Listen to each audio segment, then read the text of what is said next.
Hi, I'm Tom Woods, and you're listening to the Libertarian Christian Podcast. Welcome to the show that gets Christians thinking about faith and politics. Get ready to challenge the status quo, expand your imagination, and tackle controversy head on. Let's stand together at the intersection of faith and freedom. It's time for the Libertarian Christian Podcast. Welcome to another episode of the Libertarian Christian Podcast, a project of the Libertarian Christian Institute. I'm your host, Doug Stewart, and today I have the editor-in-chief of Reason, Katherine Mangu-Ward. Katherine started at Reason as an intern in 2000, and she has worked at the Weekly Standard and the New York Times. She's a frequent contributor on radio and television networks and is a graduate of Yale University, where she received a BA in philosophy and political science. Thank you for joining us, Katherine. Delighted to be here. So I want to have you on talk a little bit about journalism. I don't know how to be a journalist. I'm not a journalist. I took one class like 20 years ago in college, and I remember one single thing. It was to make sure you know how to pronounce your guest's name right, because it could be very embarrassing if you don't. That's all, literally all I remember about journalism. And I am endlessly fascinated with the way Reason has covered the news, both the good and the bad. And I wanted to sort of get a conversation with you so that we could talk about like what can we as people interested in liberty, advocating for liberty, expect from like the news, and then also a little bit of a little bit about Reason. But let's start with your bio. How did you get involved at Reason? Well, your one journalism class is one more than the journalism instruction I have received. So I think you're the more qualified journalist on this podcast today. On paper. Yeah. I started at Reason, as you mentioned, as an intern when I was an undergrad. I worked on a student paper, not the storied Yale Daily News, but a scrappy tabloid that we put together in a weekend sort of for fun. Yeah. And that put me on the path to being the editor-in-chief of a scrappy Libertarian magazine that we put together on the weekend, sort of for fun. No, it's a little bit more of a serious operation around here. Yeah. A little bit more. There's a little scrappiness to it. There's a certain works amount of really scrappiness. well. We try to stay scrappy, though I have been interested. So one of the things that comes with being an editor-in-chief, if you so desire, is that you can go to and be a part of various professional organizations.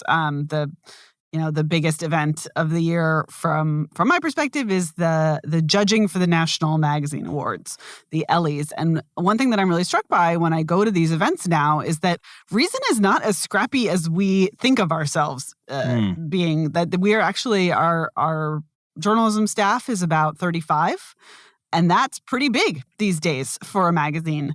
Obviously can't hold a candle to your various New York Timeses and Washington Posts, but for a magazine of political opinion, we're pretty big. And a lot of that is because we do a tremendous amount of work in video, which we're very proud of. Substantive interviews, documentaries, and sort of humor, satire videos, which is a little bit unusual for a magazine of our size.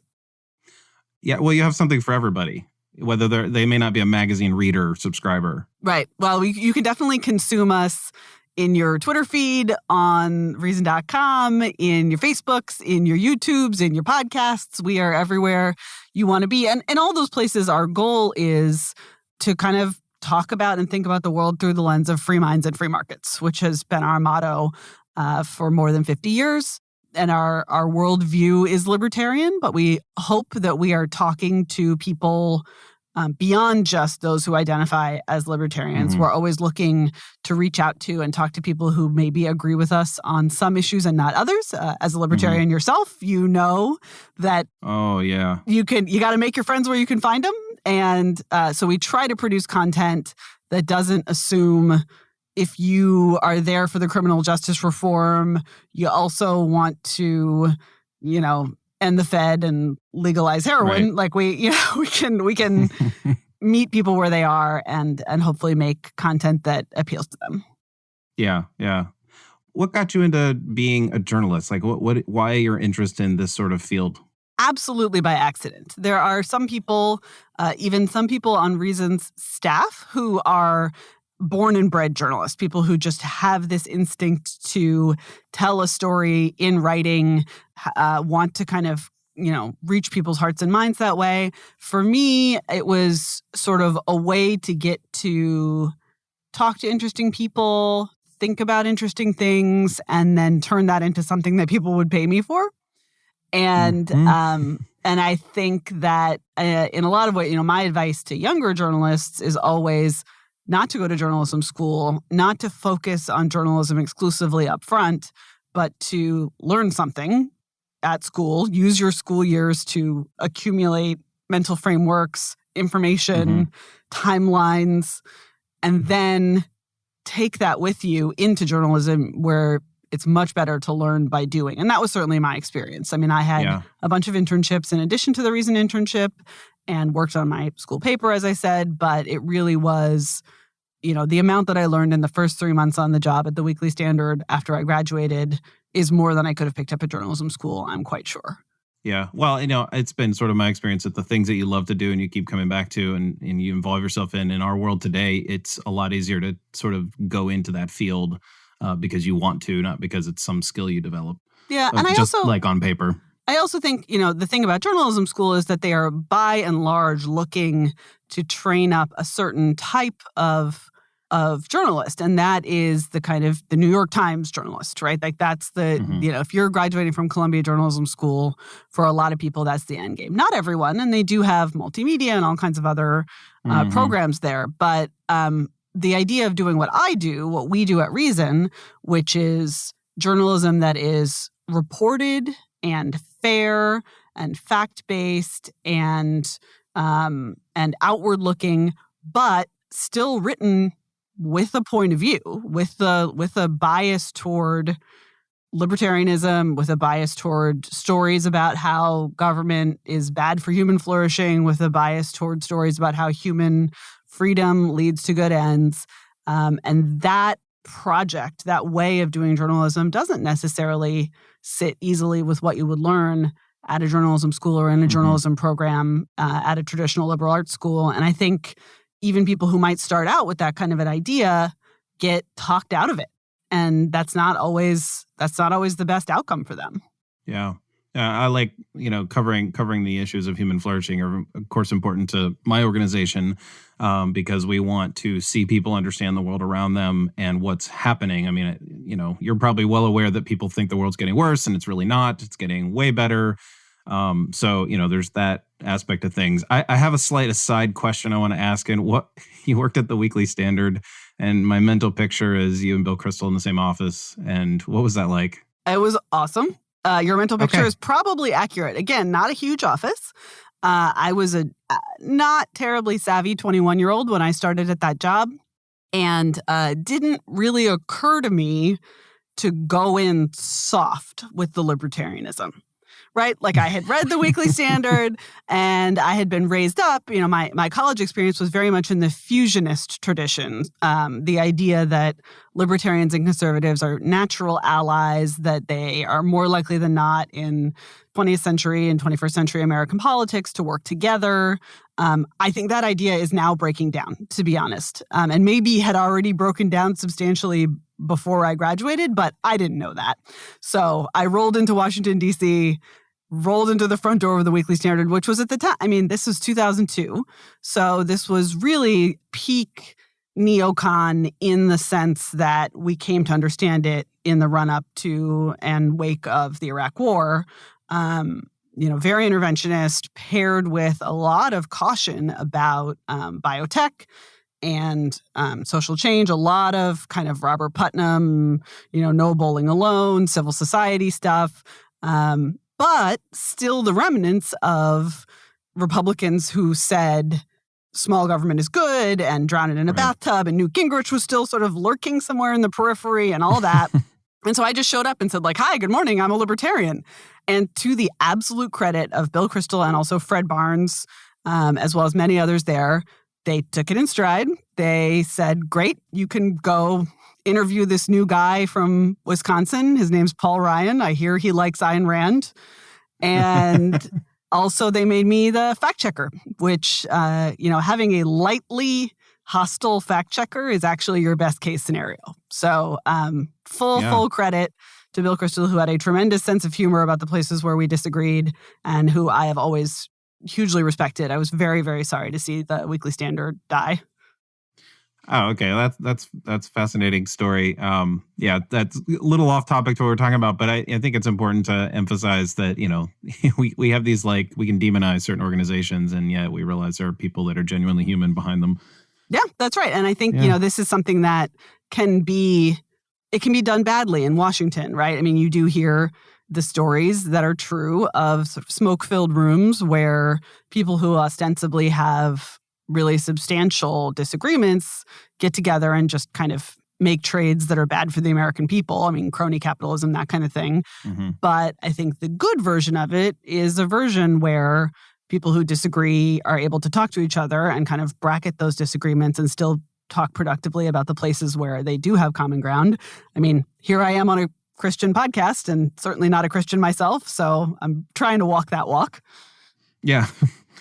So I want to talk a little bit about reason being at sort of like the front of the news. Most libertarians at least know about reason, so we don't have to be like, hey, tell us who reason is. I don't have to have that conversation. You're really well known, even outside of libertarianism to a large extent.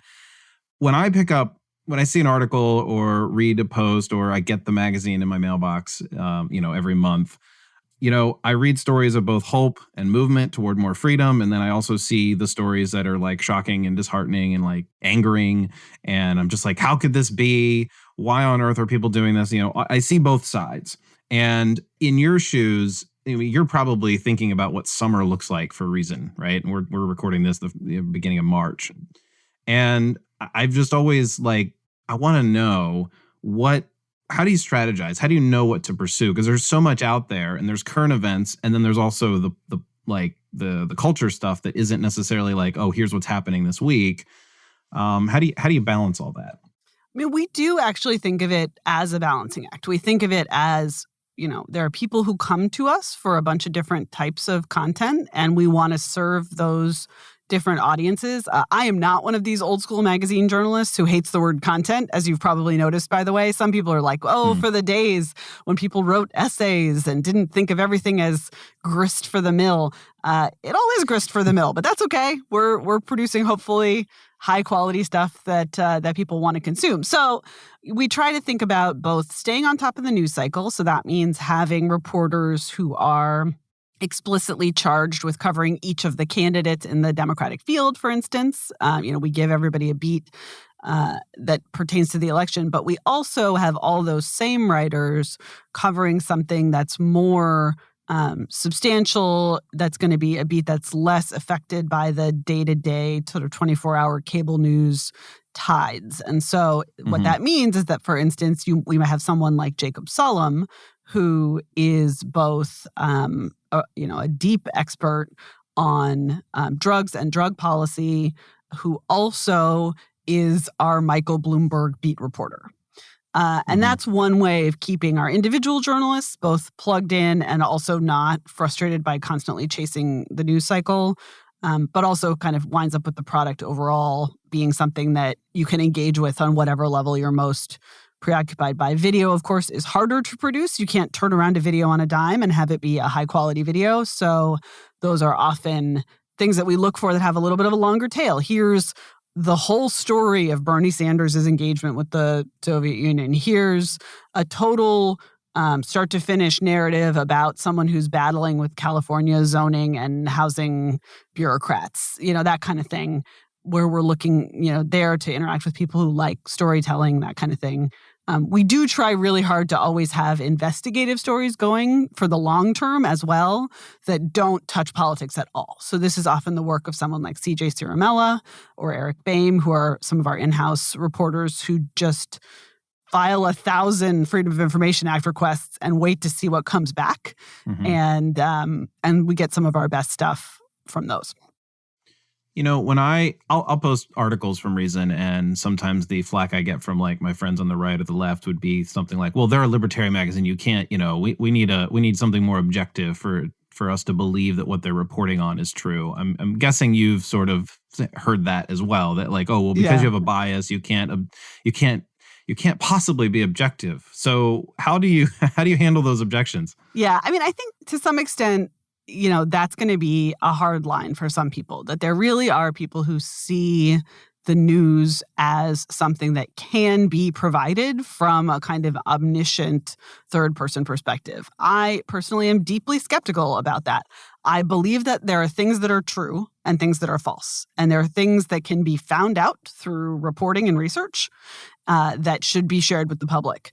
But I don't believe that you can be a bias-free automaton locating and dispersing that information. And I think to pretend that you are is to not be fully honest with your readers. So one thing that we do at Reason is it is almost impossible to engage with any of our content without knowing who we are. I mean, the name of the magazine, which obviously dates back to our founding, 1968, is a little bit peculiar. I think people sometimes don't really know what to expect when they hear Reason, but our motto, Free Minds and Free Markets, is right there on everything we do. And we're not shy about having a bias. And I think that lets people gauge how they kind of process the information that we give them. So, for example, if we run a story where we say, hey, the Libertarian Party is really struggling to cultivate strong candidates in 2020, our libertarian bias is relevant there in the opposite direction you might expect, right? You might say we would have assumed these people would be pulling for the LP. And if they're being critical, we should take that criticism double seriously. Like that kind of thing, I think, can be undervalued when people talk about this question. And I think there really is a myth that there was some magical point in the mid-20th century when news was objective, right? We have this sort of fantasy of Walter Cronkite saying, and that's the way it is, and all of America believing him.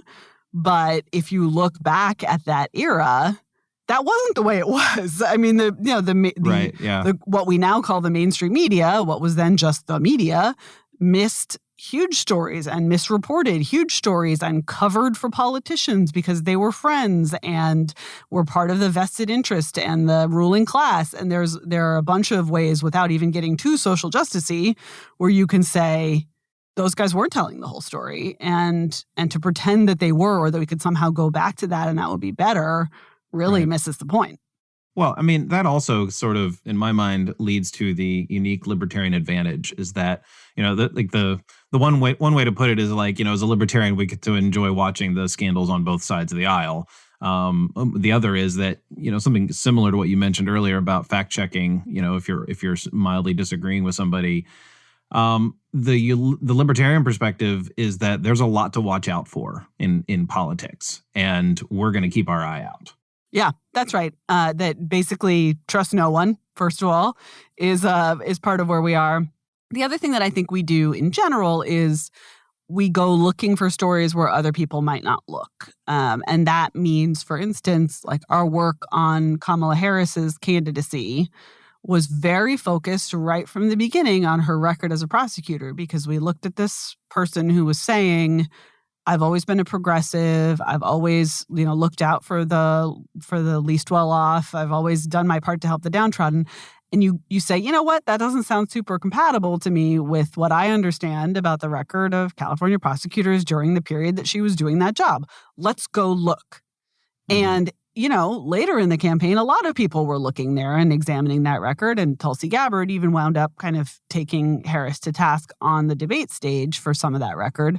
But we were there very early because our libertarian instincts said, go look and see what she was doing when truancy laws were kicking into place, and go look and see what she was doing about, sentencing. And there was just a lot of places where we immediately and instinctively knew to go digging that the rest of the press eventually came along, but might not have gone there on their own if there hadn't been people like us and also other people in the criminal justice space.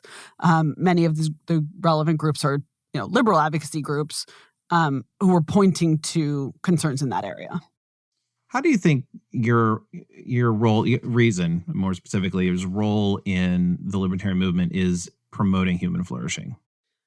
That's such a good question to kind of wake up and do your daily meditation on. I think in some ways in some ways it's too big of a question, right? What did you do today to promote human flourishing? Like, I don't know. My God. Like I tried not to lose my patience with my children and or my reporters. Like but I think on the bigger level, there is, there have been different functions that reason has performed. And one thing that we think about a lot here is some of the stuff that we were saying in the 60s and 70s and 80s that sounded crazy then is conventional wisdom now. And I'm talking about stuff like legalization of marijuana. Mm-hmm. I mean, just that alone is such an incredible case study in people treating libertarians generally, and certainly Reason Magazine specifically, like we were absolute lunatics to think that that could change. And then it changed. And so one thing that we think a lot about is like, well, what can we do now that will be that same thing 20 or 30 years from now? And to me, some of our work about sex trafficking and decriminalization of sex work, we have covered a very difficult topic that we've taken a lot of flack for, which is that the kind of national and international panic about sex trafficking is, broadly speaking, overblown. Not that it never happens, but that it actually happens quite rarely, and that much of the rhetoric around that is a cover for the funding of vice busts, of going after people who do consensual sex work, and that we think that's wrong, and then that needs to change. And that's something that we take a lot of flack for, and that I hope and believe will pay off in the long run. But another place here is religious freedom exceptions, for various kind of federal top-down rules about, for instance, your basic, gay wedding cakes, as well as the nuns paying for contraception stuff. Like that is another area that we spend a lot of time taking flack from people who are usually our friends because we think it's the right thing to do. And I'm hopeful that in the long run, that is what we're doing to promote human flourishing, is we're kind of keeping alive and consistently advocating for stuff that other people see as beyond the pale. Yeah. Well, and I think, there's a certain risk there, of course, and taking flack isn't bad. It might feel bad at times, but, right. When you can defend yourself through principles, then, you keep going and doing what you have to do. The past 20 years has seen, clearly, this is like, I have to preface this way. There's a huge change in the way that we consume media, right? Mm-hmm. And Reason clearly has adapted. I mean, you didn't have videos in the year 2000, at least very rarely, right? So there's a lot that has changed. And it seems that like journalism itself has changed to a large extent. I remember watching the HBO show, The Newsroom, and, seeing how the characters in there wanted, to change the way, they wanted to sort of crowdsource journalism. And there was this like tension in that show about whether or not that's important, or should we have the media elite sort of decide what the news is? And, can you speak a little bit from your perspective on what has changed? I mean, clearly you could take that in a lot of directions, but I'll let you decide. Yeah, I mean, I think it's helpful to have never really been accepted into the club of the media elite. So, National Magazine Awards notwithstanding, for the most part, Reason Magazine has never been part of the elite crew of insiders. And this is true not just among political journalists in Washington, D.C., but also just in general. Like when we do reader surveys, we find that the people who read us read a very, very wide and kind of quirky selection of other sources. It's not as if our audience is the same audience as, ABC News or the New York Times or what have you. So the democratization of media, first of all, just benefited us to some extent because we were in that liminal space. We were sort of professionals who already knew how to do journalism to a high standard, who had been kind of gate-kept out by some of the traditionally powerful publications. So it was an opportunity for us. But then, of course, as is always the case in more open markets, which is what I think journalism has essentially become. It used to be a market with more barriers to entry, and now it is a more open market, which I don't know if you know this, we're in favor of.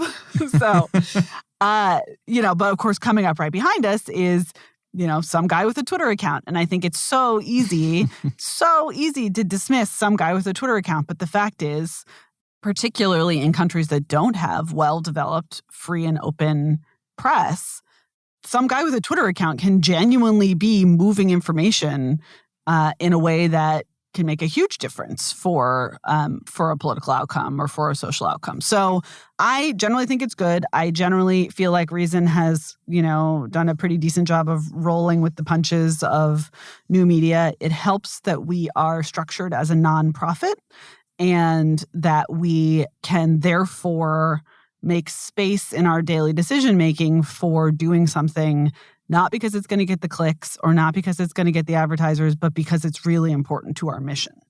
And that is like a really, I think that's a lesson that other journalists are learning, but we learned it 40 years ago. And, when you think of your ProPublicas and that kind of thing nowadays, it seems like, oh yeah, nonprofit journalism makes sense. But that was not the conventional wisdom when Reason first became a nonprofit. And I think we really have benefited from it over the years. Yeah, how do you handle the nonprofit status with the political crossover? Like, you don't do hit pieces on journalists or on politicians per se. Like, you interviewed Tulsi Gabbard, and I'm sure you'd interview other candidates if it fit and it made sense. Is there a I know for us, we just flat out decide we're not going to interview political candidates because we don't want to threaten our 501c3 status. Yeah. Do you face that as well? And how do you handle that? We do. So we're thoughtful about it. I mean, there are a couple obvious boundaries on what we do. One is we don't endorse candidates, right? We don't say the magic words, vote for. That's fine because we hate them all as a general matter. It's not a problem. We don't want them to be voted for. Yeah, like none of the above 2020 is officially my endorsement at this point. Yeah. But that's, obviously that's a bit flippant, but it is true that I don't think it has hurt us as a political magazine and has probably actually helped us to not be in this position that so many publications are in, where they have to kind of internally debate who they're going to endorse and then make this big formal statement, which no one really cares about, but which is a huge time suck internally. Better to just walk away from all that. And then when we do interview candidates, when we do reach out to candidates, we just reach out to everyone. That is the other thing you can do as a 501c3 is, you can talk to no one or you can issue invitations to everyone. And we issue invitations to everyone. And, unfortunately, not everyone takes us up on those invitations. But when they do, we're able to engage with them and hopefully, again, add something to the conversation. I mean, John Stossel interviewing Tulsi Gabbard produced a very different type of conversation. And I think one that was really interesting for our viewers and readers than you would have gotten from a different outlet. And so we're kind of always just looking to provide that type of thing. But we do all disclose who we vote for individually. And that's something that we are almost alone in doing. Slate has done it in past years. I think some other like Barstool Sports or Deadspin or one of those sites actually does it, which is awesome and weird. But it's not mandatory. Writers do not have to participate if they don't want to. But again, this is part of our process of saying, we want you to know who is writing your stories. We want you to know who is providing your news. And here at Reason, we're going to tell you who we're voting for. And all of us just do that in, major elections. And we just put it out there for readers to decide how they want to use that information to handicap what they're reading every day. So when I was growing up, I grew up in a pretty secluded area of the country, and the kind of news that we received was sort of like really conservative Christian radio, and the way in which we were delivered the news, I think sort of messed me up. And so I go into listening to the news now with a little bit of like skepticism, because I'm always aware of, bias and so forth. At the same time, I have learned over the past like 15 years that I am somewhat susceptible to reading an article and not realizing that it's not quite, and I realize we talked about the objective piece of things. Mm-hmm. Like there's no such thing as like 100% pure objective journalism. But it seems like I read these and I'm like, I really have to double check myself. I'm like, am I just buying into this? Are they making an argument? Is this propaganda versus is this just like reporting information and just giving me the facts? And then, we're now, the buzzword of the last several years has been fake news. And there's just, I guess to simplify the question here is there's a lot of misinformation out there and there's a lot of fake news sites, whatever that means. Maybe it's a meaningless statement, but how do you, what's your advice for people like me who struggle with discerning how do I decide this is worth reading, this is worth believing even when you read any particular piece?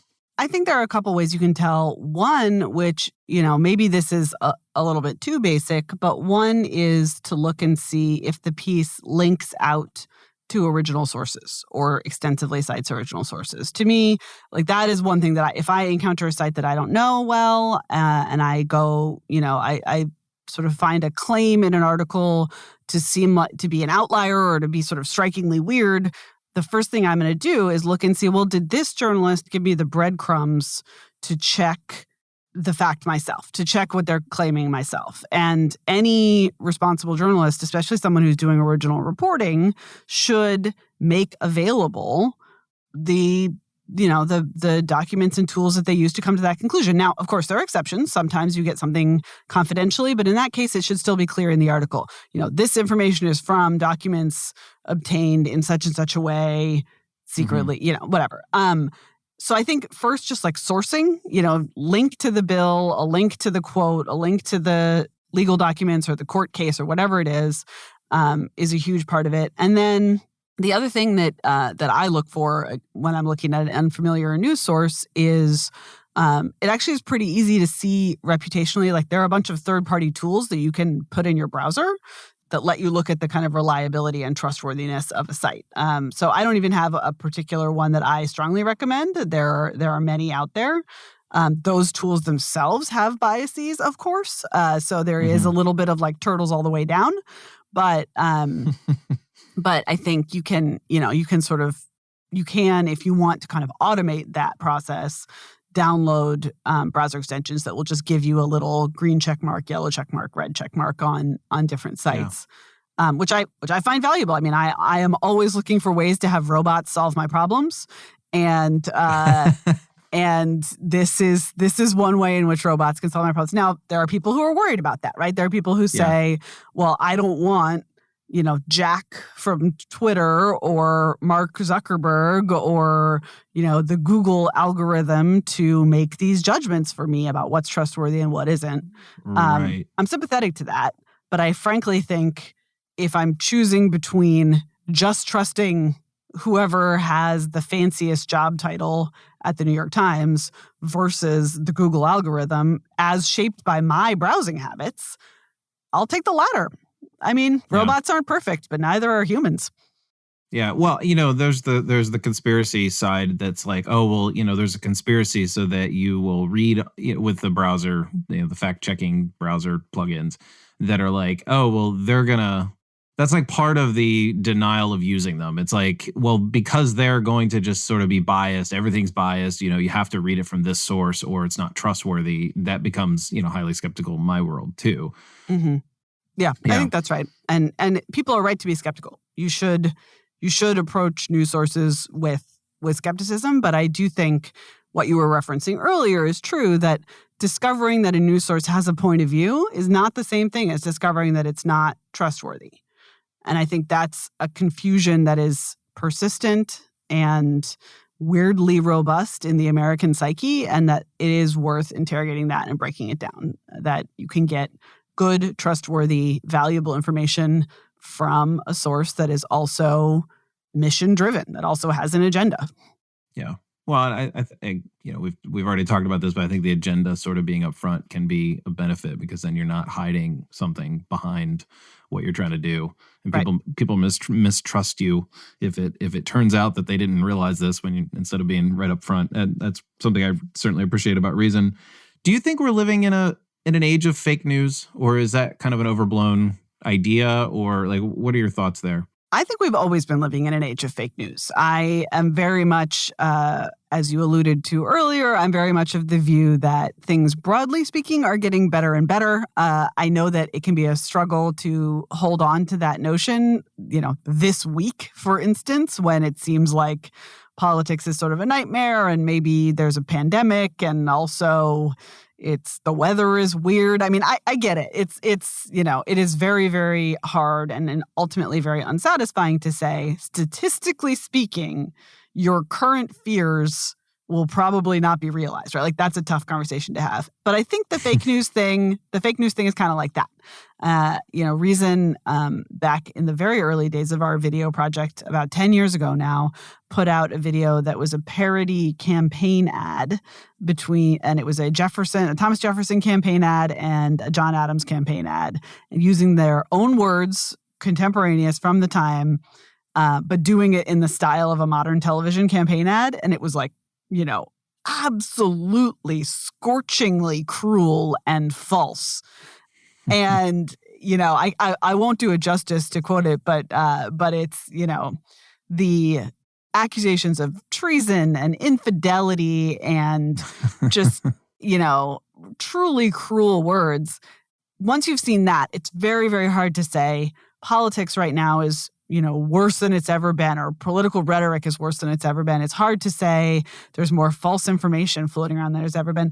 And there's some good social scientific statistical work that shows that while it is true that the velocity of information has increased and the velocity of fake news has increased, that the velocity of debunking has also increased, that people, when they believe something false, they don't necessarily believe it for as long as they used to. And that, in fact, many of the traditional conspiracy theories, JFK and this kind of thing, those have actually taken a beating in the era of the internet because it becomes easier to sort of quickly share debunking. And we've run some work by a guy named Uzinski in our pages who has done some really cool quantitative investigations into that stuff. So we can't have a conversation about journalism without talking about how this other guy with a Twitter account has affected the way we report the news. How's Trump changed things? I don't know. Trump's changed everything, I guess. I think the fact that much of the Democratic primary is currently being conducted around the question of whether or not we should try to go back to normal, that essentially Joe Biden is running on the I'll make it the way it was before Donald Trump was president ticket, is interesting and revealing to me. My colleague Nick Gillespie has a whole rap about how in some ways Trump has been good because he's demystified the presidency, essentially by tweeting his every passing thought. He has punctured the illusion that presidents are kind of godlike or superhuman or deserving of more than ordinary respect. There's probably something to that. On the other hand, I'm very sympathetic to that view. Yeah. On the other hand, my colleague Nick Gillespie has also written movingly about how societies with lower trust function less well and have more demand for government. So basically, if you convince everyone that all of their institutions are kind of a sham, they don't say, very good, then we will return to a minarchist utopia. They say, save us from our problems, oh, powerful executive. So I think those two insights are a little bit pulling against each other. I struggle between those 2 points. And I wonder, as a libertarian, whether, the total death, the total abandonment of even the slightest rhetoric around fiscal discipline under Trump might not be the most damaging thing of all. I mean, he simply hasn't made it a priority, doesn't really see it as part of his agenda. Deregulation is there, and I appreciate that. And I think he's done some really valuable work on that front. But overall, the total departure from any rhetoric around the notion that private actors can help each other out and should, and that we should prefer that to state action, in part because to tax people heavily, to take away their resources in order to give them to the state to do what the state thinks is right, historically has not had very good outcomes. And, in some cases, like, for instance, public schools, has actively harmed the people that are supposed to be benefiting. Like, that has disappeared from the Republican Party's rhetoric. I look forward to it coming back under Bernie Sanders' presidency, I guess.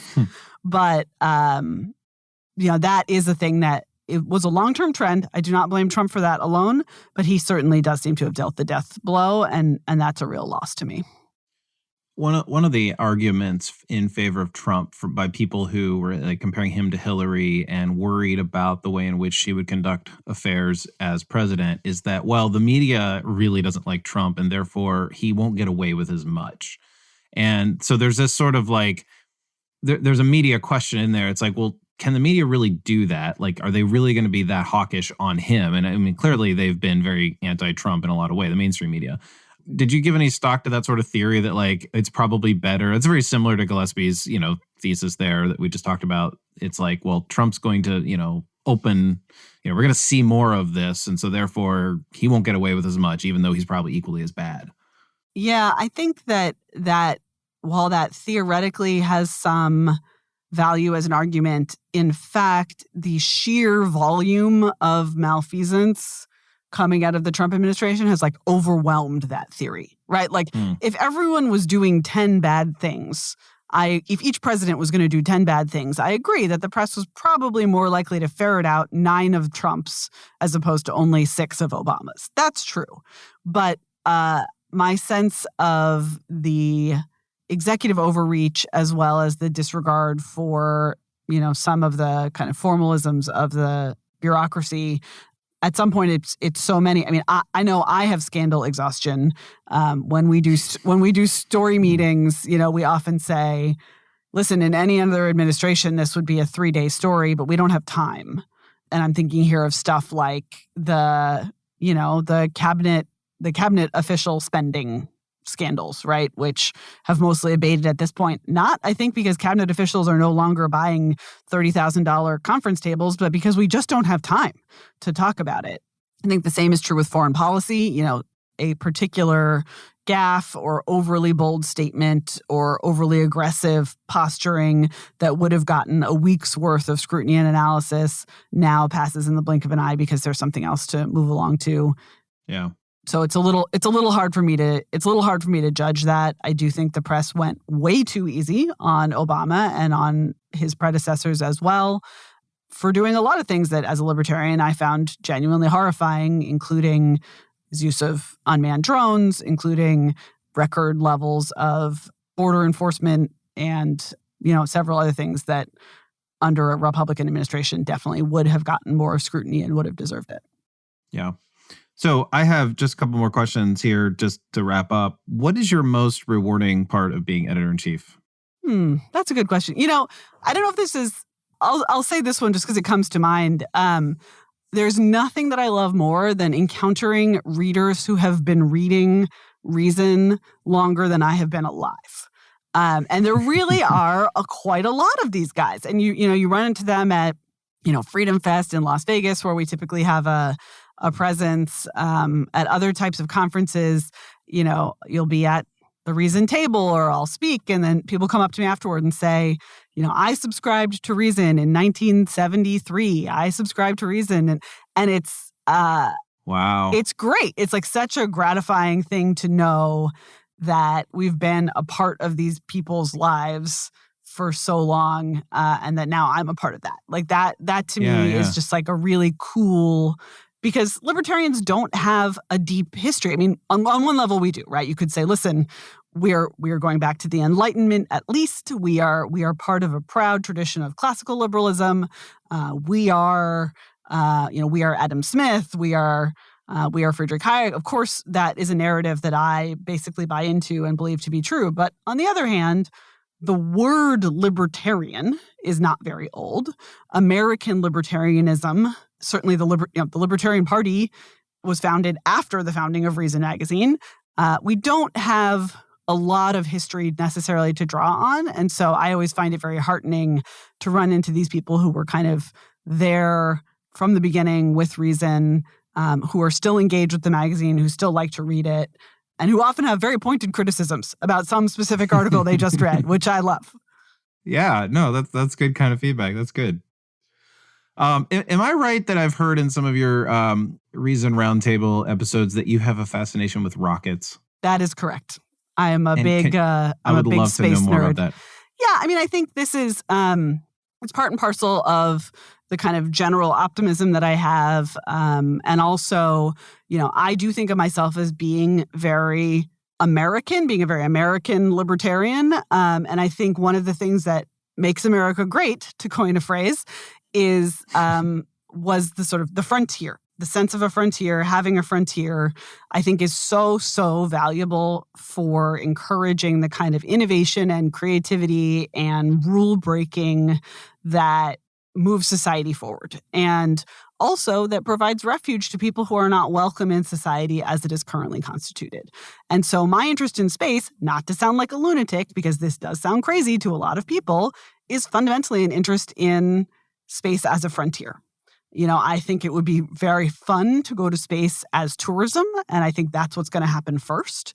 But when I am watching the work of Elon Musk and Jeff Bezos and Richard Branson and others who are players in the very vibrant private launch sector, what I am watching them for predominantly is something that's a little further down the road, something that's, that looks more like colonization or a new way of living, a new way of kind of building a secondary society outside of the one we have.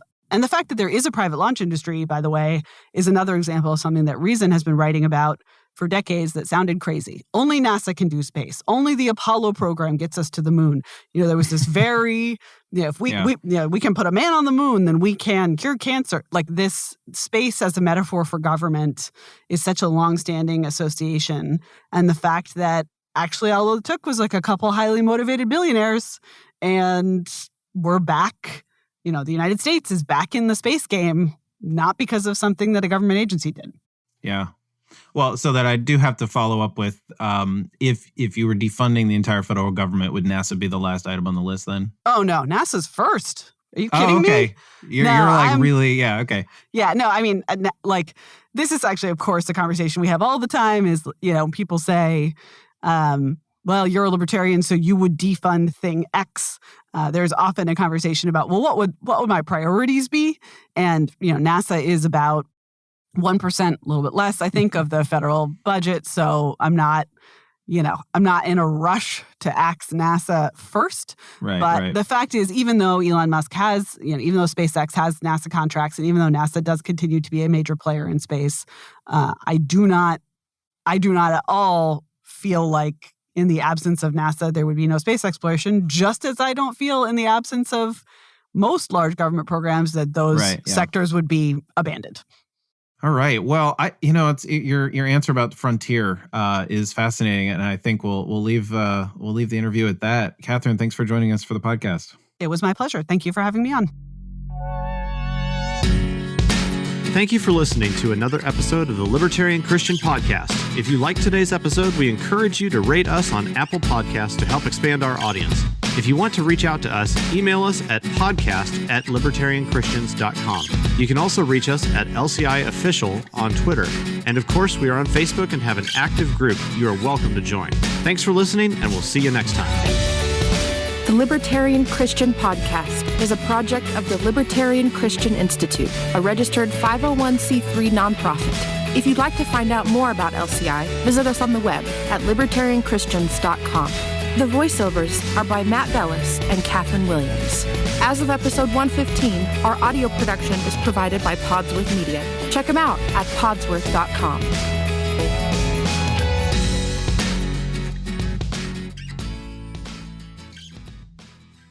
Hey, podcast listeners. Since you like listening to audio content, we wanted to let you know about a new audiobook titled Called to Freedom: Why You Can Be Christian and Libertarian.